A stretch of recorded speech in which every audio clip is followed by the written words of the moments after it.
Assalamualaikum. Apa kabar? How are you? I'm good so far. Oke, alhamdulillah kali ini Missy berkesempatan lagi untuk melanjutkan konten yang berjudul Basic English Elementary Task Part 6. Nah, tes ini nanti berkaitan dengan was were, kemudian can sama could, kemudian preposition.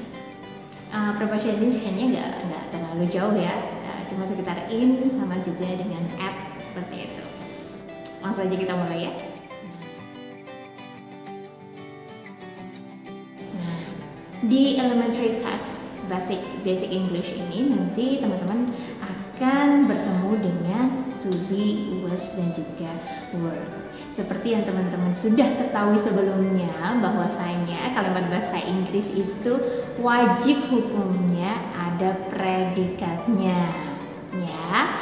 Nah, untuk menyambung kalimat yang tidak ada predikatnya, maka teman-teman harus meletakkan to be setelah subjek. Nah, kebetulan di English test part 6 ini kita ketemu to be, was, sama were. Fungsinya apa? Fungsinya to be, was, sama were itu digunakan untuk menyambung kalimat yang tidak berpredikat yang waktunya di masa lampau. Wajib menggunakan to be, was, dan juga were. Was itu untuk subjek I, he, dan juga she. Kemudian yang were itu dipakai untuk you, they, dan juga we. Misalkan ada kata benda noun, ketika dihubungkan dengan kata benda, subjek dan juga kata benda itu ada to be-nya. Misalkan 2 tahun yang lalu saya jadi guru, tapi hari ini saya bukan guru, saya seorang misalkan tour guide, misalkan seperti itu. So, what do we say in English? Nah, itu kan kalimatnya tidak berpredikat, betul? Tidak ada predikatnya ya, terdiri dari subjek dan juga kata benda. Subjeknya I dan juga kata bendanya teacher. Jadi gimana? I was teacher, but now I am tour guide. Good. Tuan Boni, Boni dan Pak Boni itu dulu di Jakarta, misalkan last year, katakanlah last year. Tapi sekarang di China, misalkan seperti itu. What do we say in English? Okay, Mr. and Mrs. Boni were in Jakarta last year, but now they are in China. Good. Nah, kenapa pakai were? Karena Boni dan kan Pak dan Bu Boni kan, berarti kan 2 orang kan. Kalau 2 orang berarti dia pakainya they pronounnya. Jadi that's why we choose were. Kalau misalkan kata sifat, saya aja ya. Saya dulu kurus. Saya dulu kurus, tapi sekarang gendut. Nah, itu kan dulu kurus. Saya sama kurus. Saya itu subjeknya, kurus itu adjective. Berarti tidak ada kata kerja di situ. Maka you have to put to be after noun. Jadi gimana? I was slim, but now I am fat. Nah, misalkan seperti itu.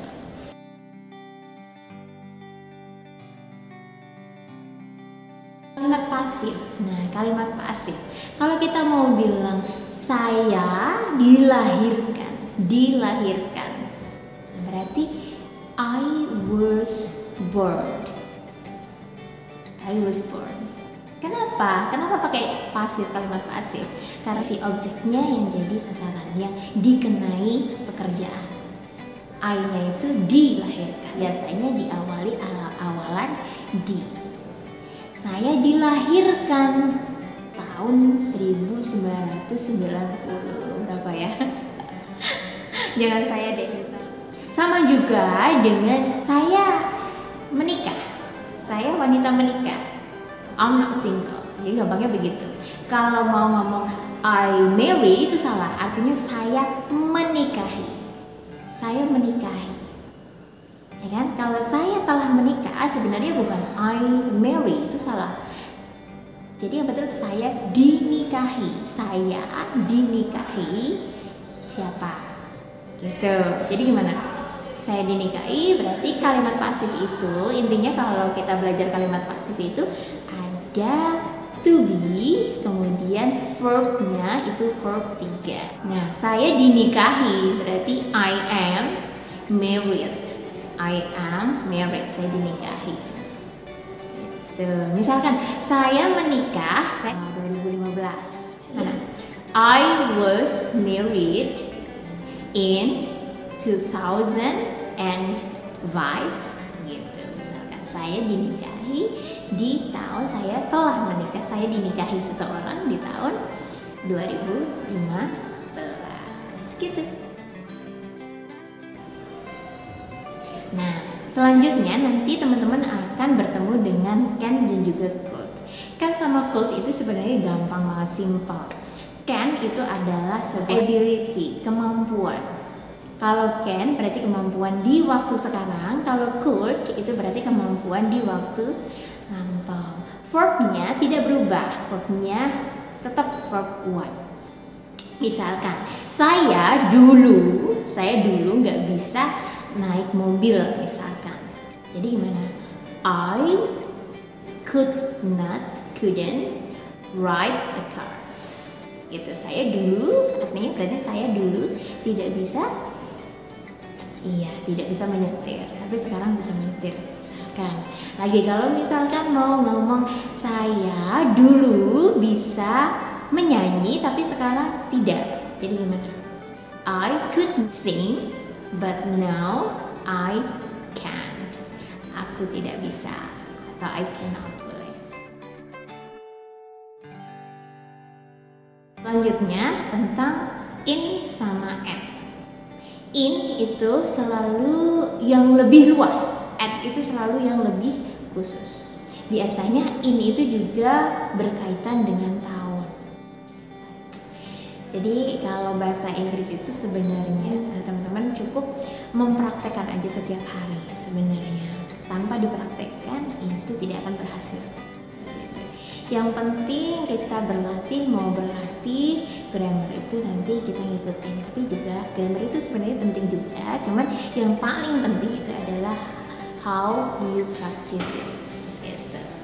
Oke, linknya teman-teman bisa nanti klik link di bawah ini. Nanti di description boxnya kalian bisa klik, bisa diisi. Tapi mohon maaf tidak ada jawabannya.